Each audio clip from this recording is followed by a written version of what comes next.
Hello and welcome to Indus News Live from Islamabad. I'm Meher Sher and these are the headlines.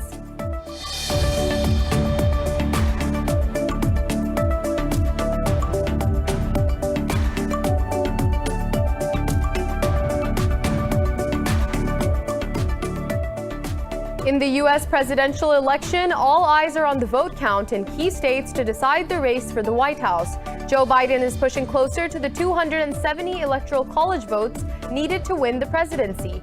He has secured victories in the battlegrounds of Wisconsin and Michigan. Incumbent President Donald Trump has taken Florida, Ohio, Iowa, Missouri, and Texas.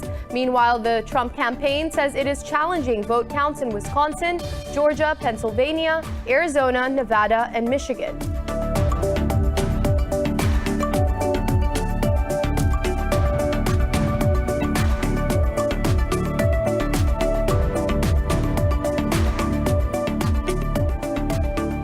Kosovo's president, Hashim Thaçi, has resigned in order to face charges of war crimes at a special court based in The Hague. The president is facing charges over his role in the 1990s War of Independence, which left over 10,000 people dead.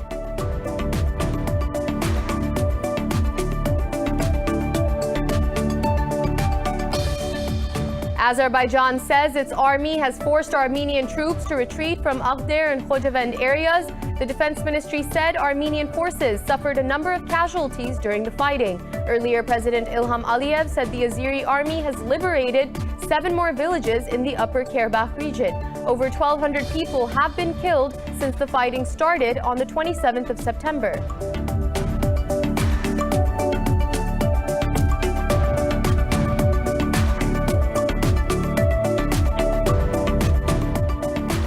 Over 1 million people around the world have tested positive for COVID-19 in the past 24 hours.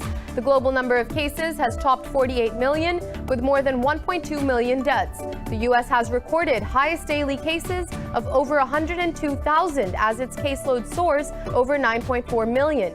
India's death toll has topped 123,000, with infections tally crossing 8.3 million. In Pakistan, 26 more people have died of the virus overnight, taking the toll to 6,893.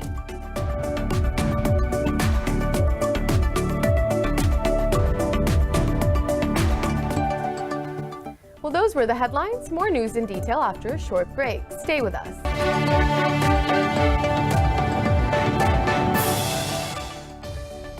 Welcome back. In the U.S. presidential election, all eyes are on the vote count in key states to decide the race for the White House. Each candidate needs 270 electoral college votes to win the presidency. More in this report. Officials in Arizona, Georgia, and Pennsylvania states count ballots as the world awaits the outcome of the 2020 U.S. election. Democrat Joe Biden is pushing closer to the 270 electoral college votes needed to win the presidency. He has secured victories in the battlegrounds of Wisconsin and Michigan. Biden believes he pretty much has the keys to the Oval Office in his pocket, but stopped short of claiming outright victory. And now, after a long night of counting, it's clear that we're winning enough states to reach 270 electoral votes needed to win the presidency. I'm not here to declare that we've won, but I am here to report when the count is finished, we believe we will be the winners. Incumbent President Donald Trump has taken Florida, Ohio, Iowa, Missouri, and Texas. The Trump campaign says it is challenging vote counts in Wisconsin, Georgia, Pennsylvania, Arizona, Nevada, and Michigan. The Democrats know that the only way that they could win this election is to cheat in Pennsylvania. And we've seen it from day one. We found ballots in drainage ditches. They're not letting our poll watchers watch the polls. They're not letting them inside. There's video after video of them passing out collateral material in polling sites all over Philadelphia. They're trying to cheat. Some political analysts are surprised by exit polls data that showed President Trump has increased his support among Black voters, Hispanic men, and white women more than he gained in 2016. And in the aftermath of Election Day, protesters have taken to streets in multiple U.S. states, demanding a thorough count of ballots cast in the presidential election. This comes after President Donald Trump called for a halt to vote counting and vowed to mount a challenge in the Supreme Court. More in this report. From California to Pennsylvania, Americans are chanting, "Every vote counts." Hundreds gathered at Oakland City Hall in California to express anger over Trump's announcement. They urged state lawmakers to count each vote. Over in New York, police have arrested dozens of protesters as they wound through Manhattan streets. This is a critical time for the country where a fascist president is trying to stage a coup, and we're here to say that every vote must be counted. And the election should go through the real process and not be hijacked by his schemes to steal it. Count every vote as every vote counts is also being echoed in Pennsylvania. The state, with largest troves of electoral votes, remains up for grab. Trump's campaign says it has filed a lawsuit in Pennsylvania to halt vote counting, arguing officials had failed to allow fair access to counting sites. However, the state's governor, Tom Wolf, has vowed he will do everything in his power to make sure that every vote counts. Our election officials at the state and local levels should be free to do their jobs without fear, without intimidation, without attacks. These attempts to subvert the democratic process are simply disgraceful. Weary from one of the most bruising U.S. presidential races in modern times, Republican and Democratic voters alike are in a state of high anxiety as counting continues in major battlegrounds. And moving on, Kosovo President Hashim Thaçi has resigned in order to face charges of war crimes at a special court based in The Hague. The president is facing charges over his role in the 1990s War of Independence, which left over 10,000 people dead. At a news conference, Thaçi said he made the decision to protect the integrity of the presidency of Kosovo. According to a draft indictment revealed in June, Thaçi and his allies committed nearly 100 murders and other atrocities against various ethnicities. The Hague-based court is governed by Kosovo law but is staffed by international judges and prosecutors. And Azerbaijan says it has forced Armenian troops to retreat from Akhdar and Khojavend regions after combat operations. The Azeri Defense Ministry said Armenian forces suffered many casualties during the fighting. It added that civilian settlements in Goranboy and Tartar regions were fired upon by the Armenian forces. The ministry said the attacks on Azeri positions came from the direction of Burd, Chambarak and Vardanish areas of Armenia. Earlier, President Ilham Aliyev said Azerbaijan's army liberated 7 more villages in the Upper Karabakh region. Over 1,200 people have been killed since the fighting started on the 27th of September. And moving on, the Afghan government says it has killed 11 Taliban fighters in multiple raids in Helmand and Uruzgan provinces. The defense ministry said Abdullah Jan, a Taliban commander, was among the 8 fighters killed in Helmand. The ministry added the Taliban were killed in retaliation after they attacked the positions of Afghan forces. Officials said weapons and ammunition belonging to the Taliban have also been destroyed. The Taliban have not commented on the claims yet. Meanwhile, negotiations to decide on the mechanism for intra-Afghan talks are underway in Doha. Pakistan's Army Chief General Qamar Javed Bajwa says Islamabad attaches great importance to brotherly ties with Bosnia and Herzegovina. He said this while meeting Chairman of Presidency of Bosnia and Herzegovina, Shafiq Zafarovic, in Rawalpindi. The two sides pledged to enhance bilateral cooperation in various fields, including defense and technology. The visiting dignitary hailed Pakistan's efforts for peace and stability in the region. Earlier on arrival at the general headquarters, Zafarovic was presented a Guard of Honor. And a contingent of the Russian armed forces has arrived in Pakistan for a 2-week-long joint military exercise. The Pakistan military's media wing said the exercise is aimed at sharing experiences in counter-terrorism domain. Skydiving and rescue operations will be highlights of the exercises. The military drills will go on until November 21st. Now, over 1 million people around the world have tested positive for COVID-19 in the past 24 hours. The cases have topped 48 million, while the virus has now killed more than 1.2 million people globally. The U.S. reported record daily cases with more than 102,000 tested positive overnight. More in the following report. Anger, frustration, anxiety, and dimming hopes reign the world as it nears the anniversary of the detection of the first coronavirus case. European nations are tightening curbs to battle a raging second wave. Amid a rapid rise in daily deaths and infections in France, the health ministry has warned the actual figures can be much higher. England has entered a new lockdown amid protest against government restrictions. Spiking deaths and cases in Spain have hobbled its job market, causing a sharp rise in unemployment. I haven't been paid during the entire confinement since the first day it started. I was working as a chef, and a week after we were confined, and to this day, I am trying to get unemployment benefits. So far, I haven't been able to do it. Amid grim news all around, Britain's vaccine task force has finally announced a positive development. The Oxford and Pfizer vaccine candidates are expected to provide positive interim COVID-19 vaccine data before the end of this year. Meanwhile, Australia has signed 2 more deals to buy tens of millions of doses of vaccines from Novavax, Pfizer and BioNTech. Now today we're announcing an extra $1.5 billion investment in the Novavax and the Pfizer vaccines. This adds to our overall program of over $3.5 billion that we're investing to ensure that Australians will be in the leading pack of the world as we move into the next phase of dealing with COVID-19, which is the vaccine phase. Meanwhile, India has recorded 704 new deaths, pushing the toll over 123,000, with a caseload of more than 8.3 million. Over in Latin America, Chile and Peru have also authorized countrywide clinical trials of the AstraZeneca's COVID-19 vaccine. The deaths in Brazil are once again surging, while the government refuses to enforce any form of restrictions. And moving on to Pakistan, COVID-19 has claimed 26 more lives, pushing the death toll to 6,893.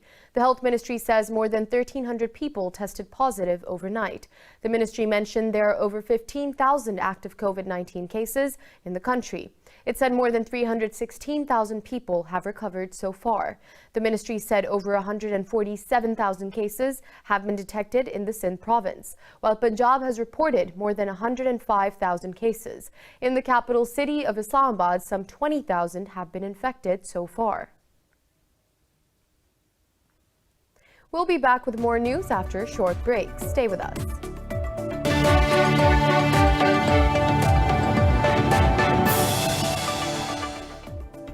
Welcome back. Turkey has vowed to respond in the firmest way to France's decision to dissolve the Turkish Grey Wolves group. Earlier, French government disbanded the Grey Wolves, a wing of President Recep Tayyip Erdogan's political party's ally. Turkey's foreign ministry said Paris has to protect the freedom of assembly and expression of Turks in France. In a statement, the ministry said the ban shows the French government is now completely under Armenian influence. It accused Paris of double standards and hypocrisy as it allows the Kurdistan Workers' Party to be active in France. Ankara considers PKK a terrorist organization. And Turkey says Kurdistan Workers' Party has killed at least 3 civilians in the country's southeastern Hakkari province.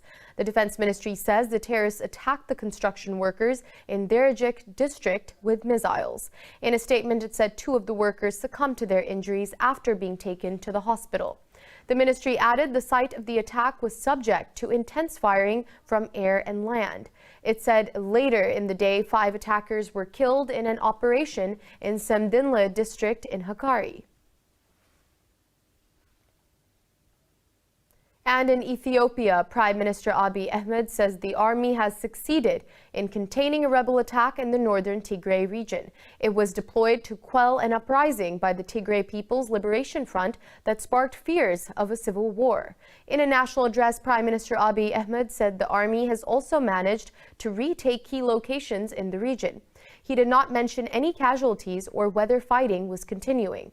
but he added that the government would conduct more operations in the coming days. Meanwhile, UN Chief Antonio Guterres has expressed alarm over reports of armed clashes in northern Ethiopia. He called for speedy measures to de-escalate tensions and ensure a peaceful resolution to the dispute. In India, more than 20 people are feared dead as a boat carrying over 50 passengers capsized in Bihar state's Ganges River. Local officials say 2 bodies have been recovered while divers have rescued 25 people. The officials said the rescue efforts are still ongoing. Eyewitnesses say there were motorbikes and cattle on the boat that capsized near the riverbank.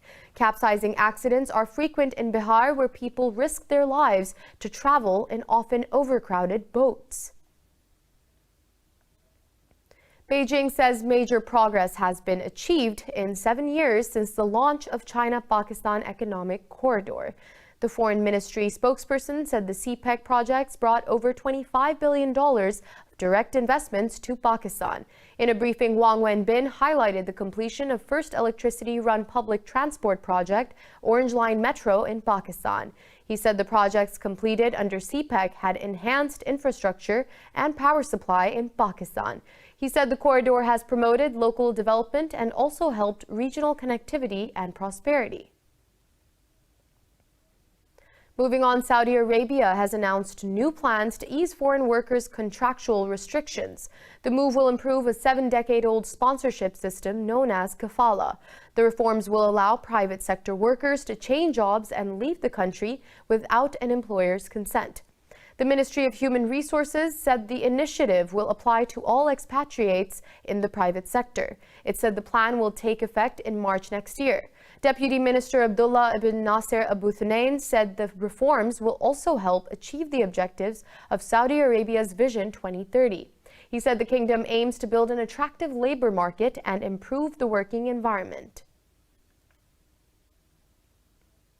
Sudan says the latest round of talks with Egypt and Ethiopia over a dam on the Blue Nile have failed. The video conference negotiations started on Sunday and were meant to last a week, but have been terminated.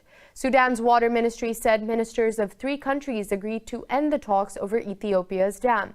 In a statement, it said Sudan proposed granting a bigger role to African Union observers to help mediate.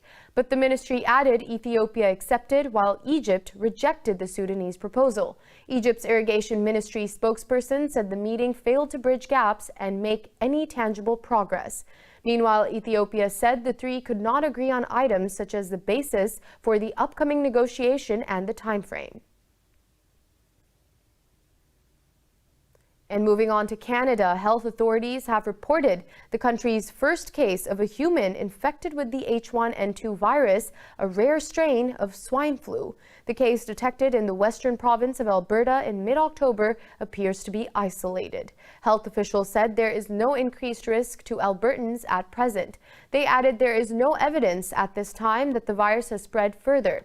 Meanwhile, Japan is culling 330,000 chickens after the country's first bird flu outbreak in more than 2 years. Also, Dutch officials ordered the culling of 200,000 chickens after highly pathogenic bird flu was detected. And Denmark says it will cull entire herds of up to 17 million minks. The government took the decision after a mutation of the coronavirus that can spread to humans was found in the animals. Prime Minister Mette Frederiksen said the mutated virus has been found to weaken the body's ability to form antibodies. At a news conference, Frederiksen stated that it posed risk to the effectiveness of a future COVID-19 vaccine. Authorities had registered 5 cases of the new strain on mink farms and 12 cases in humans. The health ministry estimated half of the 783 human COVID-19 cases in northern Denmark are related to minks. Denmark is the world's largest producer of mink skins. And Honduras and Nicaragua are flooded after Hurricane Ida battered the countries with torrential rains. The hurricane has left at least 4 people dead and dozens of fishermen stranded in the Atlantic. Storm Ida struck Nicaragua as a Category 4 hurricane before weakening to a tropical storm as it moved inland. The life-threatening hurricane severely damaged homes, uprooted trees, and downed power lines with winds of 225 kilometers per hour. Thousands of people across Central America were evacuated ahead of the hurricane. U.S. National Hurricane Center says Ida is expected to further lose strength over Central America, but it warned the storm is forecast to regain momentum as a tropical storm after returning to the sea. Japan's Nagashiki Shipping says the cleanup of a massive oil spill from a vessel off Mauritius will likely be completed by January. The bulk carrier's owner says all of the oil floating in the ocean has been recovered. It mentions that work to remove the oil along 30 kilometers of the coastline was proceeding smoothly. The vessel ran aground on a reef in Mauritius on July 25th and began leaking oil on August 6th. It spilled more than 1,000 tons of oil into the pristine environment. Scientists have called it the Indian Ocean island's worst ecological disaster.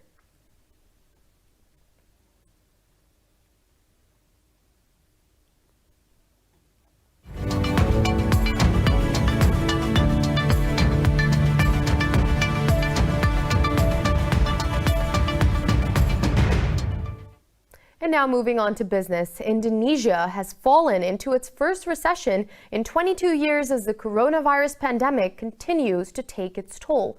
Southeast Asia's biggest economy saw growth fall by 5.32% in the second quarter of 2020. It fell 3.49% in the third quarter of the year compared to the same period in 2019.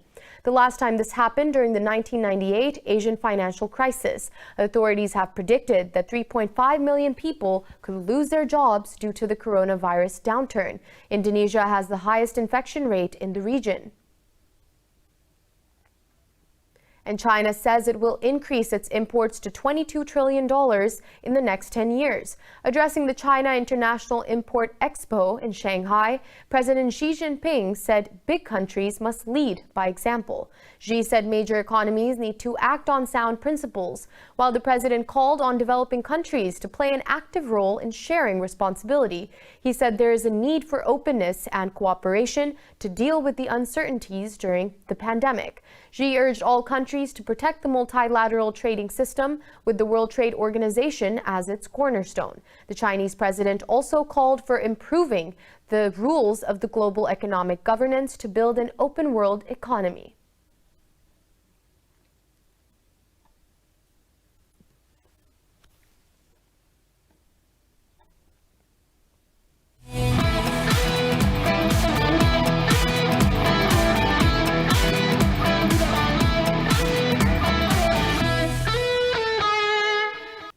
In football, Barcelona have secured their third consecutive win in the Champions League with a 2-1 win over Dynamo Kiev. The win moves Barcelona on top of Group G with 9 points, followed by Juventus on 6.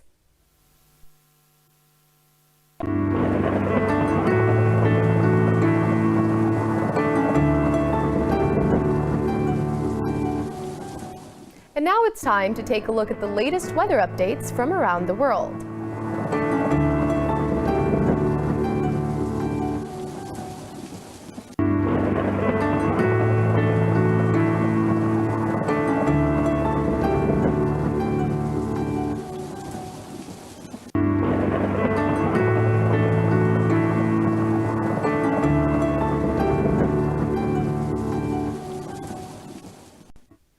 For the latest updates, you can follow us on social media at indus.news.